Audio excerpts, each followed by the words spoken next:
రేవంత్ రెడ్డి దూకుడు వ్యూహాన్ని కిషన్ రెడ్డి ఢీకొట్టగలరా? 100% అండి. ఈరోజు ఒకటి గుర్తుపెట్టుకుంది, భారతీయ జనతా పార్టీ అనేది strength is ideology. Bharatiya Janata party యొక్క స్ట్రెంగ్త్ ఏంటంటే కార్యకర్తలు. సో భారతీయ జనతా పార్టీ యొక్క స్ట్రెంగ్త్ ఏంటంటే ఈరోజు ఒక ప్రపంచం అంతా కూడా అభిమానించేటటువంటి మెచ్చినటువంటి నాయకుడు నరేంద్ర మోడీ గారు ఉన్నారు. సో ఇక్కడ తెలంగాణకు వచ్చినప్పుడు కూడా రేవంత్ రెడ్డి వాస్తవంగా తెలంగాణ పార్టీని తీసుకురావడంలో కాంగ్రెస్ పార్టీని ఒక రకంగా రేవంత్ రెడ్డి గారు వాళ్ళకు ఛాంపియన్. అంటే వాళ్ళ విధానాలు ఒకవైపు అయితే అంతకన్నా ఎక్కువ ప్రభావితం చేసింది రేవంత్ రెడ్డి గారు అనేది ఇలా తెలంగాణలో ఉన్నటువంటి అంశం. సో తెలంగాణలో ఒక చర్చ నడుస్తుంది, యంగ్స్టర్గా ఉన్నటువంటి రేవంత్ రెడ్డి గారిని బీజేపీ నాయకత్వం ఈ యొక్క ఎన్నికల్లో కావచ్చు, భవిష్యత్తులో కావచ్చు ఢీకొట్టగలుగుతుందా అని చెప్పేసి. సో ఇలా కిషన్ రెడ్డి గారు కూడా ఒక సామాన్య కార్యకర్త నుంచి నాయకునిగా ఎదిగారు. రాష్ట్ర అధ్యక్షునిగా 3 సార్లు చేశారు. జాతీయ ఇవాళ కేంద్రంలో క్యాబినెట్ మంత్రిగా పనిచేస్తున్నారు. ఒక లోతైనటువంటి అవగాహన ఉంది, ఒక బలమైనటువంటి ఒక ఐడియాలజీ కమిట్మెంట్ ఉన్నటువంటి నాయకత్వం ఇలా కిషన్ రెడ్డి గారు. సో కిషన్ రెడ్డి గారు ఏదైతే ఉందో బీజేపీ విధానాలను, కార్యపద్ధతిని, ఐడియాలజీని 100% ప్రజల్లోకి తీసుకుపోయేటట్టు ఒక సమర్థమైనటువంటి నాయకుడు మా యొక్క కిషన్ రెడ్డి గారు. అందుకోసం కిషన్ రెడ్డి గారు ఇవాళ ఏదైతే ఉందో కిషన్ రెడ్డి గారు వెనకాల నరేంద్ర మోడీ గారిని చూస్తారు, ఇలా రేవంత్ రెడ్డి వెనకాల రాహుల్ గాంధీని చూస్తారు. సో రేపు లోకసభ ఎన్నికల్లో వర్సెస్ ఏంటంటే రేవంత్ రెడ్డి, కిషన్ రెడ్డి గారు, అక్కడ నరేంద్ర మోడీ గారు, రాహుల్ గాంధీ. సో ఇక్కడ కూడా భారతీయ జనతా పార్టీ కూడా అలా అని ఒక యంగ్ జనరేషన్ కూడా ఇక్కడ ప్రమోట్ చేయాలని ఆలోచిస్తుంది. సో యంగ్ జనరేషన్, అదేవిధంగా కోర్ ఐడియాలజీ, ఈ పార్టీ కోసం ఒక ఐడియాలజీ కోసం నిలబడేటువంటి నాయకత్వాన్ని, అదేవిధంగా యంగ్స్టర్స్ని కూడా ఈ లోకసభ ఎన్నికల్లో నిలబెట్టాలి. సో లోకసభ ఎన్నికల్లో మేము గెలిస్తే 2028లో ఇక్కడ అధికారం రావడానికి కోసం ఒక మంచి అవకాశం ఏర్పడుతుంది. ఎందుకంటే మీరు చూశారు, ఫస్ట్ 2014 ఎలక్షన్లో మేము యూపీలో ఎక్కువ ఎంపీ సీట్లను గెలిచాం. దాని కారణంగా 2016లో జరిగినటువంటి అక్కడ ఉన్నటువంటి అసెంబ్లీ ఎన్నికల్లో బీజేపీ అధికారంలోకి రావడానికి అవకాశం వచ్చింది.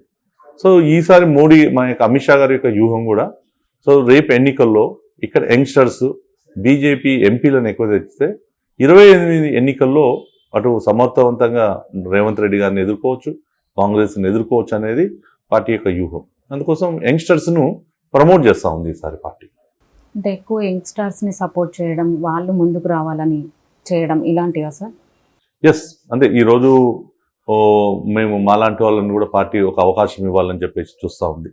ఎందుకంటే నేను 2 సార్లు టీచర్ ఎమ్మెల్సీ ఎన్నికల్లో పోటీ చేశాను.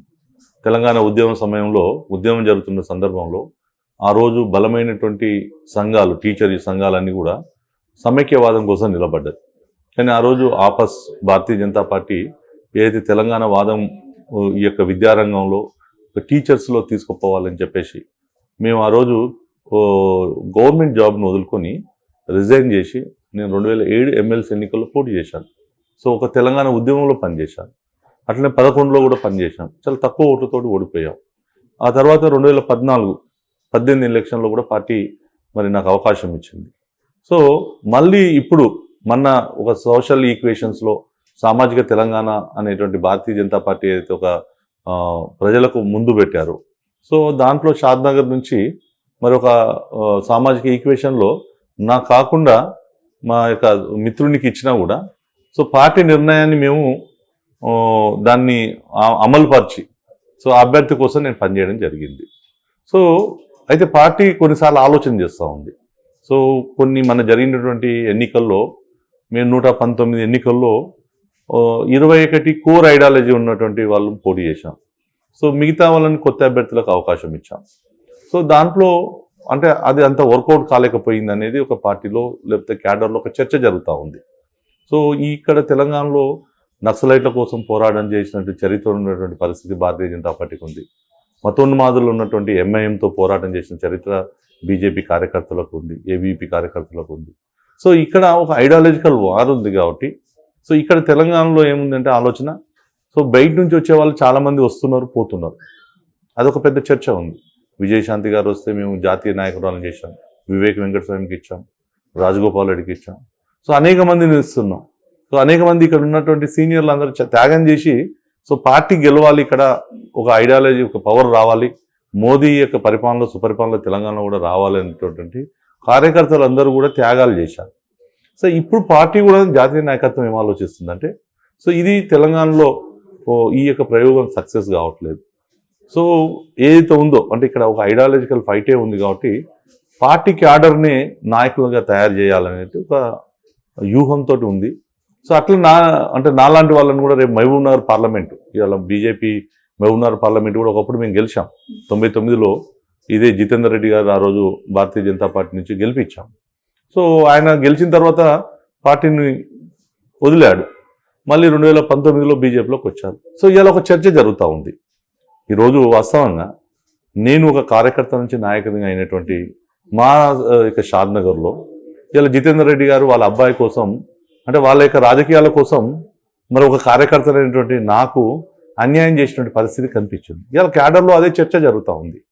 వాస్తవంగా ఇన్నేళ్ళు ఒక పార్టీ కోసం 33 ఏళ్ళ నుంచి ఒక కమిట్మెంట్గా ఉన్నటువంటి శ్రీవర్ధన్ దగ్గరనే అతనికే ఈరోజు రాజకీయాల్లో నిలబడలేకపోతే మరి వచ్చే జనరేషన్ మనం ఎట్లా తట్టుకొని నిలబడతాం అనేది ఇలా ఒక చర్చ జరుగుతూ ఉంది. అట్లా నాలాగా కొంతమందికి ఇలా మనకి ఎన్నికల్లో పోటీ చేయడానికి అవకాశం రాలేకపోయింది. అయినా మేమందరం పనిచేసాం, అది వేరు. కానీ చర్చ కింద ఏముందంటే ఒక ఐడియాలజికల్ కార్యకర్త వచ్చినప్పుడే, ఇలా మోడీ గారు ఒక సామాన్య కార్యకర్త నుంచి వచ్చింది కాబట్టి దేశానికి ప్రధానమంత్రి అయితే ఇలా ఒక భారతీయ జనతా పార్టీ ఐడియాలజికల్ ఏదైతే ఉందో రామ మందిర నిర్మాణం యొక్క అంశం కావచ్చు, ఇలా అది సాకారం చేశారు. 370 ఆర్టికల్ని తొలగించి సాకారం చేశారు. అంటే ఒక కోర్ ఐడియాలజీ నుంచి వచ్చినట్టు వ్యక్తి ఉన్నప్పుడు పార్టీకి లాభం జరుగుతుంది, ప్రజలకు లాభం జరుగుతుంది అని చెప్పేసి ఇలా ఒక చర్చ జరుగుతూ ఉంది. సో రేపు మహబూబ్నగర్ పార్లమెంటులో కూడా ఇలా జితేందర్ రెడ్డి గారు యాస్పిరెంట్గా ఉన్నారు.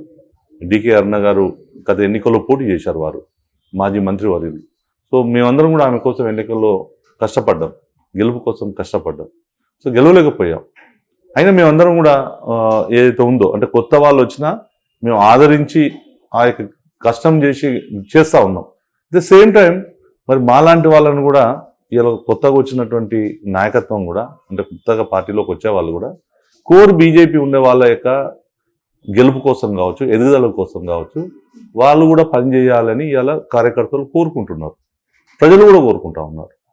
సో ఇలా మేము షాద్నగర్లో రాకపోతే ఇలా ప్రజలందరూ కూడా నిజంగా అసంతృప్తిగా ఉన్నారు, కార్యకర్త అసంతృప్తిగా ఉంది. అయినా మేము పార్టీ యొక్క నిర్ణయం అవుతుందో దాన్ని ఆచరించాం, దాన్ని అమలు చేశాం. సో ఎక్కడ అంటే ఏ శశభిషాలు లేకుండా అభ్యర్థి యొక్క గెలుపు కోసం కష్టపడ్డాం. రేవంత్ రెడ్డి ఇటీవల నాగ్పూర్ సమావేశంలో మోదీపై విరుచుకుపడ్డారు. అది దేశవ్యాప్తంగా కాంగ్రెస్ శ్రేణుల్లో జోష్ పెంచింది. మరి రేవంత్ రెడ్డి సర్కార్కి కేంద్రం సహకరిస్తుందా?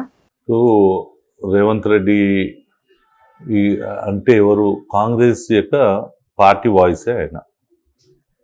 ఇప్పుడు చాలాసార్లు మళ్ళీ కొంతమంది మాట్లాడుతూ ఉన్నారు, ఎవరు ఓవైసీ, ఆయన నిక్కర్ వేసుకున్న స్వయం సేక్ అని చెప్పేసి.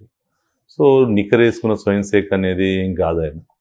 ఆయన భారతమాత ఎవరు అని చెప్పేసి పార్లమెంట్లో మాట్లాడినటువంటి ఒక వ్యక్తి. సో ఇవాళ రాముని యొక్క వేషం వేయాలన్నప్పుడు రాముని యొక్క క్యారెక్టర్లో ఉన్నప్పుడే రాముని వేషం కుదురుతుంది. సో రాముని వేషం వేసేటప్పుడు రావణాసుని యొక్క క్యారెక్టర్లో ఉంటే కుదరదు. సో ఇవాళ రేవంత్ రెడ్డి కూడా ఇవాళ కాంగ్రెస్ యొక్క క్యారెక్టర్లో ఉన్నారు. సో అందుకోసం కాంగ్రెస్ యొక్క విధానాల గురించి ఆయన మోడీ గారి మీద మాట్లాడారు వాస్తవంగా. కానీ నేనేమంటున్నానంటే ఒక యంగ్స్టర్గా ఈరోజు రాష్ట్రానికి ముఖ్యమంత్రి అయినప్పుడు ఒక ప్రభుత్వంగా, ఒక రాష్ట్ర ప్రభుత్వాలు కేంద్ర ప్రభుత్వాలుగా ఏదైతే ఉందో ఇట్ ఈస్ ద రాజ్యాంగంలో ఉన్నటువంటి ఒక సహకారం అందించుకోవాల్సినటువంటి సిస్టమ్. సో సిస్టమ్ ప్రకారంగా రేవంత్ రెడ్డి గారు ఉంటే, ప్రభుత్వంగా ఉంటే 100% భారతీయ నరేంద్ర మోడీ గారి యొక్క ప్రభుత్వం వారికి సహకరిస్తుంది. సో పార్టీగా విమర్శలు చేస్తే సో పార్టీ గారిని మేము జవాబిస్తాం. సో ఆయన నిజంగా తెలంగాణ కోసం, అభివృద్ధి కోసం మొన్న పోయి ప్రధానమంత్రిని కలిశాడు. సో మోడీ గారు కూడా చెప్పారు రాష్ట్ర అభివృద్ధి కోసం మేము సహకరిస్తామని. బీజేపీ మోడీ గారి యొక్క విధానం ఏంటంటే కేరళలో కమ్యూనిస్టు ప్రభుత్వం ఉందని, వెస్ట్ బెంగాల్లో మమతా బెనర్జీ ప్రభుత్వం ఉండని, లేకపోతే కాంగ్రెస్ ప్రభుత్వం కర్ణాటకలో ఉండని, ఇక్కడ ఉండని. సో కేంద్రం సహకరించాల్సినటువంటి అభివృద్ధి విషయంలో 100% సహకారం చేస్తుంది. ఇది మీరు ఇంతకుముందుకు కేసీఆర్ ప్రభుత్వంలో కూడా మేము సహకరించాం. మేము మా యొక్క కిషన్ రెడ్డి గారు చాలా స్పష్టంగా చెప్పారు, 9 లక్షల కోట్ల పైన ఇక తెలంగాణ అభివృద్ధి కోసం మేము కట్టుబడి ఉన్నాం.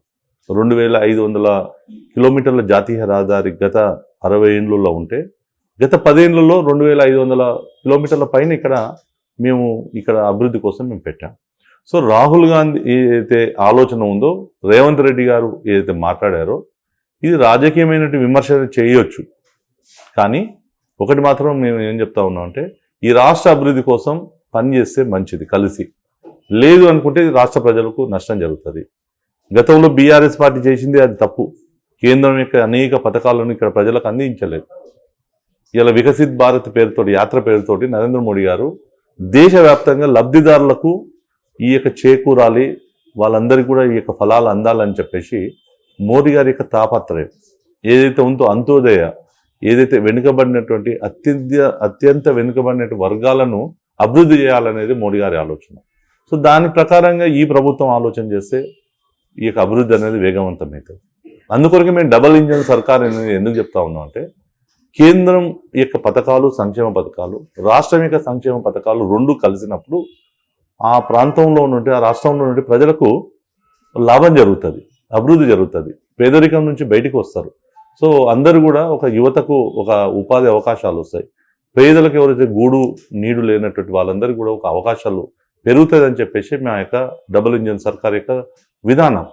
ఎందుకంటే మోడీ గారు 4 కోట్ల మందికి దేశంలో ఇండ్లు ఇచ్చారు ప్రధానమంత్రి ఆవాస్ యోజనలో. తెలంగాణలో ఈరోజు అందలేకపోయింది. దీనికి కారణం ఈ ప్రభుత్వం అంటే బీఆర్ఎస్ ప్రభుత్వం యొక్క విధానాలు. సో ఇలా కాంగ్రెస్ కూడా అదే విధానంతో ఉంటే నష్టపోయేది తెలంగాణ ప్రజలు. ఇప్పుడు మీరు చూశారు, కాంగ్రెస్ ఇక్కడే జగన్మోహన్ రెడ్డి గవర్నమెంట్లో, అంతమంది చంద్రబాబు గవర్నమెంట్లో దగ్గర 15 లక్షల మందికి అక్కడ ఇండ్లు ఇచ్చాం. సో ఇక్కడ కేసీఆర్ వైఖరిని రేవంత్ రెడ్డి గారు మళ్ళీ అవలంబిస్తే మళ్ళీ తెలంగాణ ప్రజలకు అన్యాయం జరుగుతుంది. వీళ్ళు అన్యాయం చేసిన వాళ్ళు అవుతారు. సో ప్రభుత్వాలు వేరు, రాజకీయ విమర్శనలు వేరు. సో ప్రభుత్వ సహకారం తీసుకుంటే మనకు తెలంగాణ అభివృద్ధి జరుగుతుంది అనేది మా యొక్క విధానం.